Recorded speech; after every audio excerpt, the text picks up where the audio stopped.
तो दोस्तों, इंग्लैंड के खिलाफ खेले गए पहले ही टी20 मुकाबले में भारतीय टीम के गेंदबाजों के बाद बल्लेबाजों ने मचाई सनसनी। जी हां दोस्तों, जहां टीम इंडिया के स्टार स्पिन गेंदबाज अक्षर पटेल ने अपनी कातिलाना स्पिन गेंदबाजी के माध्यम से इंग्लैंड के बल्लेबाजों की तोड़ी कमर और पहले ही टी20 मुकाबले में 5 विकेट लेकर बनाया अनोखा रिकॉर्ड। तो वही दोस्तों, बल्लेबाजों में रिंकू सिंह ने खेली धुआंधार पारी। जहां रिंकू सिंह ने एक बार फिर से अंतिम ओवर में 3 लगातार गेंदों में 3 छक्के जड़ते हुए इंग्लैंड के जबड़े से जीत को छीनकर पहले टी20 मुकाबले में टीम इंडिया को दिलाई रोमांचक जीत। नमस्कार दोस्तों, स्वागत है आपके अपने पसंदीदा क्रिकेट चैनल क्रिक अबूबो में। दोस्तों, इस वीडियो में हम आपको भारत और इंग्लैंड के बीच खेले गए नागपुर में पहले टी20 मुकाबले की पूरी हाईलाइट आपको दिखाने वाले हैं। लेकिन दोस्तों, वीडियो में आगे बढ़ने से पहले अगर आप भी रिंकू सिंह को टीम इंडिया का सबसे खतरनाक हिटर बल्लेबाज मानते हैं तो वीडियो को एक लाइक और चैनल को सब्सक्राइब करना बिल्कुल भी ना भूलिएगा। दोस्तों, जैसा कि आप सभी जानते हैं कि हाल ही में टेस्ट श्रृंखला खत्म होने के बाद अब भारत और इंग्लैंड की टीमें 3 टी20 मुकाबलों की रोमांचक सीरीज खेलने के लिए मैदान पर उतर चुकी है।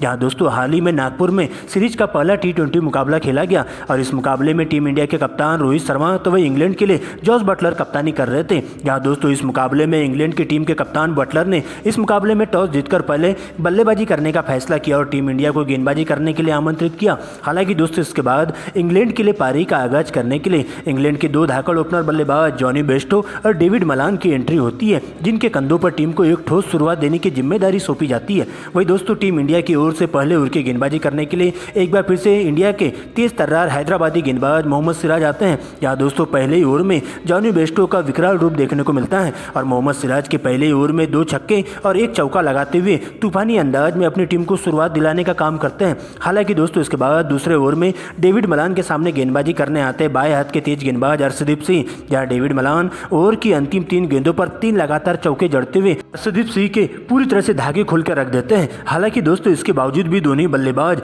आगे भी इसी अंदाज में बल्लेबाजी करते हुए अपनी टीम को एक ठोस शुरुआत दिलाने में पूरी तरह से कामयाब हो जाते हैं। यहाँ पर दोनों बल्लेबाज अच्छी गेंदों को छोड़ते हुए खराब गेंदों पर तूफानी अंदाज में चौके छक्कों की बारिश करना शुरू कर देते हैं और पावर प्ले का भरपूर फायदा उठाते हुए 6 ओवर की समाप्ति के बाद टीम के स्कोर को 60 रनों तक पहुंचा देते हैं। लेकिन दोस्तों, इसके बाद भी दोनों ही बल्लेबाज यही नहीं रुकते हैं और अपने 50 की ओर बढ़ने लगते हैं। यहाँ पर दोस्तों, 8वें ओवर में एक बार फिर से दोनों ही बल्लेबाज अर्शदीप को टारगेट करते हुए 2 छक्के और 2 चौकों की मदद से 20 रन बटोरते हैं। जहां पर डेविड मलान 9वें ओवर में सबसे पहले अपनी हाफ सेंचुरी पूरी करते तो वही दोस्तों, जॉनी बेस्टो 10वें ओवर में 1 छक्का और 1 चौका लगाते हुए अपना 50 पूरा कर लेते हैं। और इस प्रकार से 10 ओवर की समाप्ति के बाद इंग्लैंड की टीम का स्कोर बोर्ड पर बिना विकेट गंवाए 90 रनों तक पहुंच जाता है। लेकिन दोस्तों, इसी बीच इस पनपती हुई साझेदारी को तोड़ने के लिए टीम इंडिया के कप्तान रोहित शर्मा भारतीय टीम के सबसे स्टार स्पिन गेंदबाज अक्षर पटेल की एंट्री करवाते हैं। यहाँ पर अक्षर पटेल आते ही अपनी कातिलाना घातक गेंदबाजी से इंग्लैंड की टीम को पहला बड़ा झटका देते हैं। यहाँ पर दोस्तों, टीम इंडिया के लिए खतरा साबित हो रहे डेविड मलान को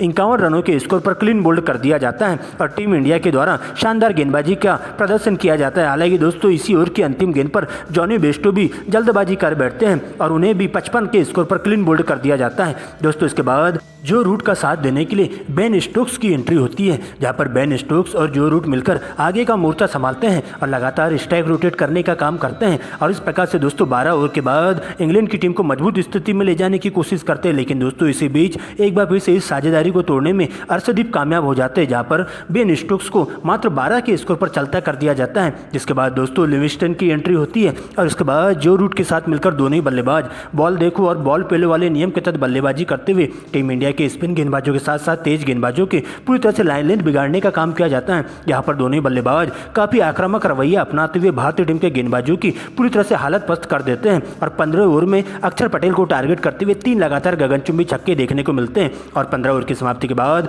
टीम काफी मजबूत स्थिति में आ जाती है। जहाँ पर टीम का स्कोर 150 रनों के पार पहुंच जाता है। लेकिन दोस्तों, 16 ओवर में जैसे ही रिवर्स स्वीप खेलने के चक्कर में जो रूट अपना विकेट गंवा बैठते हैं, जिसके बाद बटलर की एंट्री होती है और इसके बाद तो दोस्तों, दोनों ही बल्लेबाज लिविंगस्टन के साथ मिलकर अंतिम के 4 ओवरों में पूरी तरह से टीम इंडिया के गेंदबाजों के जम के धागे खोलना शुरू कर देते हैं। यहाँ पर देखते देखते दोनों ही बल्लेबाज अपना 50 पूरा कर लेते हैं और इस प्रकार से बॉल देखो और बॉल पेलो वाले नियम के तहत बल्लेबाजी करते हुए टीम इंडिया के गेंदबाजों पर दबाव बनाने का काम करते हैं। लेकिन दोस्तों, इसी बीच 19वें ओवर में रवि बिश्नोई इस साझेदारी को तोड़ने में कामयाब हो जाते हैं। जहां पर दोस्तों, जॉस बटलर को 18 के स्कोर पर क्लीन बोल्ड कर दिया जाता है। वही दोस्तों, इसके बाद अंतिम ओवर में मोहम्मद सिराज का कोराम देखने को मिलता है। यहाँ पर मोहम्मद सिराज अपनी कातिलाना गेंदबाजी से इंग्लैंड के बल्लेबाजों को पूरी तरह से बैकफुट पर ढकेल देते हैं और अंतिम ओवर में 3 विकेट लेकर पूरी तरह से इंग्लैंड के बल्लेबाजों की कमर तोड़ के रख देते हैं। और जिसके बाद मोहम्मद सिराज के सामने इंग्लैंड के बाकी के बल्लेबाज ताश के पत्तों की तरह ढहते हुए चले जाते हैं और एक के बाद एक सस्ते में अपना विकेट गंवाते हुए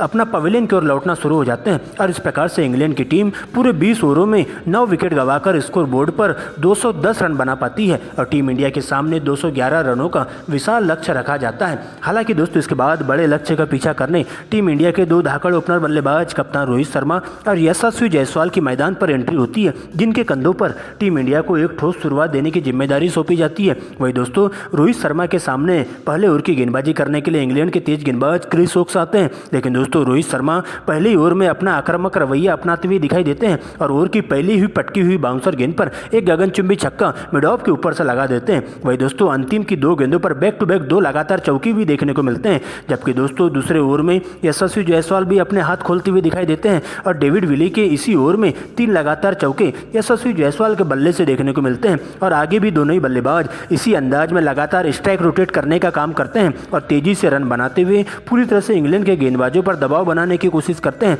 और पावर प्ले का भरपूर फायदा उठाते हुए टीम इंडिया बिना विकेट गंवाए स्कोर बोर्ड पर 60 रन बना पाती है, जिसके चलते इंग्लैंड के कप्तान जॉस बटलर के माथे पर चिंता की साफ लकीरें देखी जा सकती हैं और टीम इंडिया के बल्लेबाज आगे भी इसी रवैया अपनाते हुए धुआंधार अंदाज में बल्लेबाजी करना शुरू कर देते हैं। लेकिन दोस्तों 8वें ओवर में इस साझेदारी को तोड़ने के लिए सबसे पहले स्पिन गेंदबाज आदिल रशीद की एंट्री करवाई जाती है, जहाँ पर आदिल रशीद आते ही एक ही ओवर में टीम इंडिया के दोनों ही ओपनर बल्लेबाजों को आउट करने में सफलता हासिल कर पाते हैं, जहाँ पर दोस्तों ओवर की दूसरी ही गेंद पर यशस्वी जायसवाल को 48 के स्कोर पर कैच आउट करवा के डगआउट की ओर भिजवा दिया जाता है। जिसके बाद रोहित शर्मा का साथ देने के लिए किंग कोहली की एंट्री होती है, लेकिन दोस्तों चौथी और 5वीं गेंद पर 2 लगातार चौके लगाते हुए रोहित शर्मा मात्र 27 गेंदों में अपना 50 पूरा करते हैं, लेकिन अंतिम गेंद पर बढ़कर निकलकर खेलने के चक्कर में सीमा रेखा के पास कैच आउट होकर डगआउट की ओर लौट जाते हैं। इस प्रकार से टीम इंडिया एक ही ओवर में अपने दोनों ही ओपनर बल्लेबाजों को खो देती है। लेकिन दोस्तों इसके बाद विराट कोहली की एंट्री होती है, जहाँ पर दोस्तों विराट कोहली का साथ देने के लिए मिस्टर 360 डिग्री के नाम से मशहूर सूर्य कुमार यादव की एंट्री होती है और इसके बाद विराट कोहली अगले ही ओवर में एक चौका और एक छक्का लगा देते हैं टोपली को। लेकिन दोस्तों इसके बाद अगले ही ओवर में विराट कोहली भी जल्दबाजी कर बैठते हैं और लिविंगस्टन की फिरकी के माया जाल में फंसते हुए सीमा रेखा के पास कैच आउट होकर उन्हें 12 के स्कोर पर डगआउट की ओर भिजवा दिया जाता है। लेकिन दोस्तों अब सूर्य कुमार यादव के कंधों पर सारी की सारी जिम्मेदारी आ जाती है, जहां उनका साथ देने के लिए एक बार फिर से शिवम दुबे की एंट्री होती है और इसके बाद पहले तो दोनों ही बल्लेबाज 10 ओवर की समाप्ति के बाद सिंगल डबल करते हुए टीम के स्कोर को 85 रनों तक पहुंचाते हैं। लेकिन 11वें ओवर में एक बार फिर से शिवम दुबे अपने हाथ खोलते हुए 5वें गेयर में बल्लेबाजी करना शुरू कर देते हैं, जहां पर दोस्तों एक ही ओवर में इंग्लैंड के स्पिन गेंदबाज मोइन अली के 2 छक्के लगातार उनके बल्ले से देखने को मिलते हैं। वही दोस्तों अगले ओवर में सूर्य कुमार यादव भी एक छक्का और 3 लगातार चौके जड़ते हुए आदिल रशीद की पूरी तरह से लाइन लेंथ खराब कर देते हैं और इसके बाद तो दोनों ही बल्लेबाज पीछे मुड़कर नहीं देखते हैं और चौके छक्कों की बारिश इन दोनों ही बल्लेबाजों के बल्ले से देखने को मिलती है। यहाँ पर दोनों ही बल्लेबाज बॉल देखो और बॉल पहले वाले नियम के तहत बल्लेबाजी करते हुए आतिशी बल्लेबाजी करना शुरू कर देते हैं और इंग्लैंड के गेंदबाजों के धागे खोलते हुए उन्हें विकेट के लिए तरसा देते हैं और 15 ओवर की समाप्ति के बाद टीम इंडिया का स्कोर बोर्ड पर 3 विकेट के नुकसान पर 145 रनों तक पहुंच जाता है, जहां पर सूर्य कुमार यादव सबसे पहले अपना 50 पूरा करते हैं। वही दोस्तों 16वें ओवर में एक बार फिर से शिवम दुबे का बल्ला जम के गरजता है और इसी ओवर में 2 लगातार छक्के शिवम दुबे के बल्ले से देखने को मिलते हैं। लेकिन दोस्तों अगले ही ओवर में लिविंगस्टन आते ही टीम इंडिया के लिए काल बनकर आते हैं, जहां पर दोस्तों टीम इंडिया के खतरनाक बल्लेबाज शिवम दुबे को अपनी फिरकी की माया जाल में फंसाते हुए मात्र 40 के स्कोर पर चलता कर देते हैं। इस प्रकार से दोस्तों शिवम दुबे के रूप में टीम इंडिया को चौथा बड़ा झटका देखने को मिलता है। इसके बाद आईपीएल स्टार रिंकू सिंह मैदान पर मौजूद होते हैं, जहां पर दोस्तों अंतिम के 3 ओवरों में टीम इंडिया को इस मुकाबले में जीत हासिल करने के लिए अभी भी 48 रनों की दरकार होती है, जहां पर दोस्तों 17वें ओवर में एक बार फिर से रिंकू सिंह 3 लगातार गगनचुंबी छक्के जड़ते हुए मैच में टीम इंडिया को अभी भी बनाए रखते हैं। जबकि दोस्तों इसके बाद 19वें ओवर में सूर्य कुमार यादव डेविड विली के ऊपर जम के बरसते हुए दिखाई देते हैं और इसी ओवर में 3 लगातार चौके उनके बल्ले से देखने को मिलते हैं और डेविड विली की पूरी तरह से लाइन लेंथ बिगाड़ दी जाती है। लेकिन दोस्तों इसके बाद अंतिम ओवर का रोमांच शुरू होता है, जहां अंतिम की 6 गेंदों में टीम इंडिया को इस मुकाबले में जीत हासिल करने के लिए पूरी तरीके से 17 रनों की दरकार होती है। जहां पर दोस्तों पहली ही गेंद पर सूर्य कुमार यादव एक चौका जड़ देते हैं और दूसरी गेंद पर सिंगल लेते हुए रिंकू सिंह को स्ट्राइक देते हैं। लेकिन दोस्तों तीसरी गेंद पूरी तरह से डॉट हो जाती है, जो कि यार्कर फेंकी जाती है। लेकिन इसके बाद सर पर कफन बांध कर क्या है रिंकू सिंह अंतिम की 3 गेंदों पर 3 लगातार गगनचुंबी छक्के लगाते हुए टीम इंडिया को पहले T20 मुकाबले में 6 विकेट से रोमांचक जीत हासिल करवा देते हैं। और इस प्रकार से दोस्तों लगभग हार चुके मुकाबले में टीम इंडिया अंतिम के ओवरों में रिंकू सिंह और सूर्य कुमार यादव के द्वारा खेली गई धुआंधार चमत्कार भरी पारी की बदौलत इंग्लैंड के जबड़े से जीत को छीनकर 6 विकेट से ऐतिहासिक जीत दर्ज कर लेती है। और इस प्रकार से टीम इंडिया 3 T20 मुकाबलों की सीरीज में पहले T20 मुकाबले को जीतकर 1-0 की अजय बढ़त हासिल कर लेती है।